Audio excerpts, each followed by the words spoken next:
और प्रशासन के कानों पर जूं नहीं देना, इतना इनह्यूमन आजादी के बाद हमारा समाज हो जाएगा। गांधी जी ने जिन हथियारों को विकसित किया वे हथियार अब भोथरे हो गए। अंग्रेजों के जमाने में गांधी अनशन करते थे तो अंग्रेज सतर्क हो जाते। अब कोई अनशन करता है अपने लिए नहीं दूसरे के लिए तो कोई चिंता नहीं होती। तो जब ये जो अहिंसा के हथियार जो गांधी ने विकसित किए दूसरे लोगों ने, उनकी जब ये दशा है तो पब्लिक के सामने विकल्प क्या होगा? कैसे अपनी मांगों के लिए पब्लिक जनता के सामने, सरकार के सामने जाएगी? ये सारी चीजें मुझे पीड़ित करती रही हैं, जबकि हम एक डेमोक्रेसी में रह रहे हैं। यह स्थिति पहले नहीं थी। ये सब चीजें लिखने के दौरान मुझे महसूस हुआ कि किधर हम जा रहे हैं। बाकी पांडे जी ने बताया कि दरअसल इस किताब के लोकार्पण के विषय में मैं सोचता ही नहीं था, कुछ चर्चा के बारे में। जिन किताबों के लिए मैंने सबसे ज्यादा मेहनत की है वो किताब भी लोकार्पित नहीं हुई है। जैसे हिंदी आलोचना का आलोचनात्मक इतिहास, बहुत मेहनत किया है मैंने, लेकिन चल रहा है मार्केट में। कभी लोकार्पण की में कोई रुचि नहीं थी, लेकिन भगवान ऐसे मित्र सबको दें कि इन्होंने खोद खोद करके खोद करके नहीं आपको दिखाना है करना। हमने कहा भैया हम केवल आ जाएंगे अपने खर्चे से, बाकी हम नहीं जानते, आप जानिए। इन्होंने कहा बस आ जाइए, सब हम कर लेंगे। ये सारा आयोजन इन्हीं का है, ये कुछ भी मैंने नहीं किया, मैं केवल आ गया हूं। और दूसरी चीज ये है कि यहाँ आने के बाद भी मैंने प्रकाशक जी से कहा तो इनको भी जयपुर जाना था। इन्होंने कहा कि भी कोई उस तरह की रुचि नहीं थी, लेकिन जब मैंने इनको कहा मुझे लोग कहते हैं कि प्रकाशक हमेशा प्रकाशक की आलोचना ही होती है, कोई भी लेखक संतुष्ट नहीं होता है। लेकिन प्रकाशक से भी मेरी भेंट यही हो रही है, इसके पहले मेरे प्रकाशक से मुलाकात नहीं है। इनकी किताबें देख करके इन्होंने एक बार कहा था कि सर मुझे भी कोई किताब दीजिए, तो मैंने सोचा था किताब मैं दे दूंगा, दे दिया मैंने कहा किताब आप छापिए, केवल 2 शर्त मेरी है, क्योंकि ये किताब साहित्य से इतर है, मैं चाहता हूं पब्लिक तक की किताब जाए, जनता तक। तो इसके लिए 2 काम करना पड़ेगा। एक तो किताब जो है पेपर बैग में छापिए, सस्ती होनी चाहिए ताकि लोगों तक पहुंच जाए जिनको हम पढ़ाना चाहते हैं। तो इनसे मैंने कहा, और मैंने कहा किताब पेपर बैग में इन्होंने छापा। हमने कहा 2 खंड में होना चाहिए ताकि कैरी करने में सुविधा हो, कोई ले जाए तो पढ़ ले। किताब मोटी हो गई थी, इन्होंने 2 खंडों में छापा। किताब का दाम तक रखने के लिए मैंने कहा कि 1 रुपया 1 पेज, 250 से ज्यादा दाम नहीं रहेगा। मैं इस किताब से कोई रॉयल्टी नहीं लूंगा, मैंने पहले ही कह दिया है, रॉयल्टी नहीं चाहिए, किताब सस्ती होनी चाहिए। इन्होंने 249 रुपया दाम रखा, 1 रुपया घटा दिया।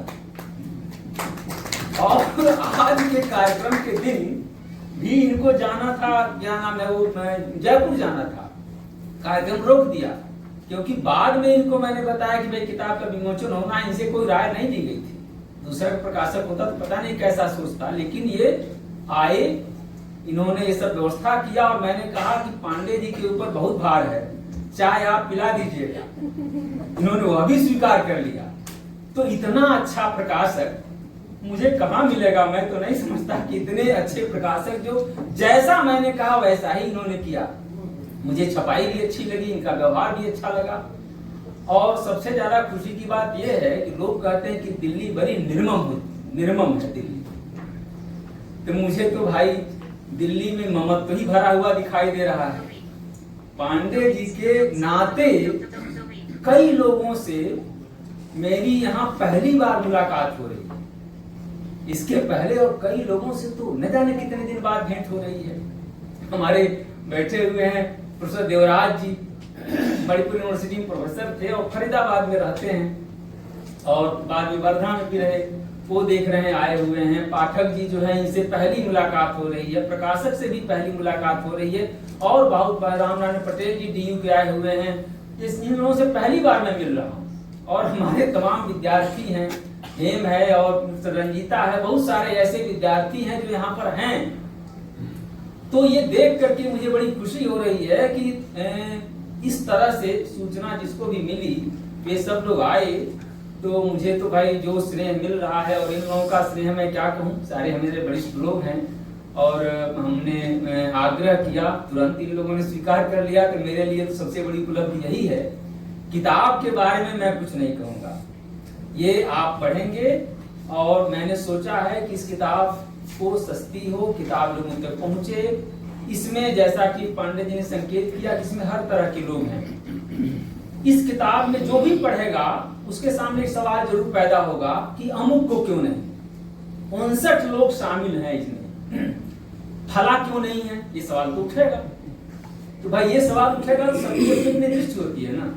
ये जो क्या नाम है, साहिल लुधियानवी का एक शेर है, साहिल लुधियानवी ने लिखा ही देगा कि ले दे के मेरे पास फकत एक नजर तो है, ले दे के मेरे पास फकत एक नजर तो है, क्यों देखें जिंदगी को हम किसी की नजर से। क्या बात है, हम दूसरे की नजर से, मेरी नजर मैंने अपनी नजर से देखा है, और मुझे जो उचित लगा है मैंने शामिल कर लिया है।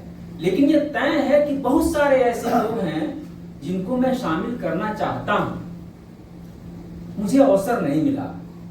कुछ लोगों को जानबूझ करके, कुछ लोगों को विस्तार के भेद से, फिर लिखें तो एक खंड और हो जाएगा, लेकिन वह लिखने की सामर्थ्य मुझ में नहीं है, क्योंकि मैं जिस काम में लगा हुआ हूं उस काम में 2 साल लगेंगे कम से कम।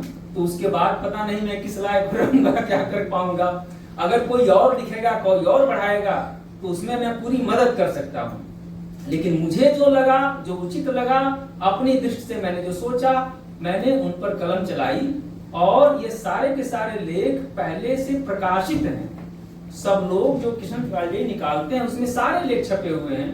फेसबुक पर भी मैंने डाला हुआ है, उस पर प्रतिक्रियाएं आई हुई हैं। तो ये इससे ये हुआ कि इसमें जो है वो कहीं गलतियां जो थी वो सुधर गई हैं, पुष्ट हो गई हैं। तो ये इससे फायदा जरूर हुआ। तो इस तरह से जितना मुझसे संभव हो पाया उतना मैंने किया। लेकिन तय है कि ये आगे भी जाने वाली, लगातार आगे बढ़ने वाली प्रक्रिया है। बहुत सारे लोग मेरे दिमाग में भी हैं जिन पर कलम चलानी चाहिए थी, जो मैं नहीं चला सका, उसका मैं खेद व्यक्त करता हूं और आप सबके प्रति आभार व्यक्त करता हूं, खास तौर पर इनके लिए और अपने जो हमारे जो है वरिष्ठ वक्ता लोग यहाँ मौजूद हैं सबके प्रति, और आप सबके प्रति भी मैं हृदय से धन्यवाद देता हूँ, क्योंकि मुझे धन्यवाद देने का फिर अवसर मिलेगा नहीं। इसलिए मैं पहले ही आप सबके लिए, जिनका नाम मैं नहीं ले पा रहा हूँ, सबके लिए भी, नवीन साहब बैठे हुए हैं, देखिए भूल गया, देवी शंकर नवीन JNU से आए हुए हैं, बहुत बहुत धन्यवाद। नारायण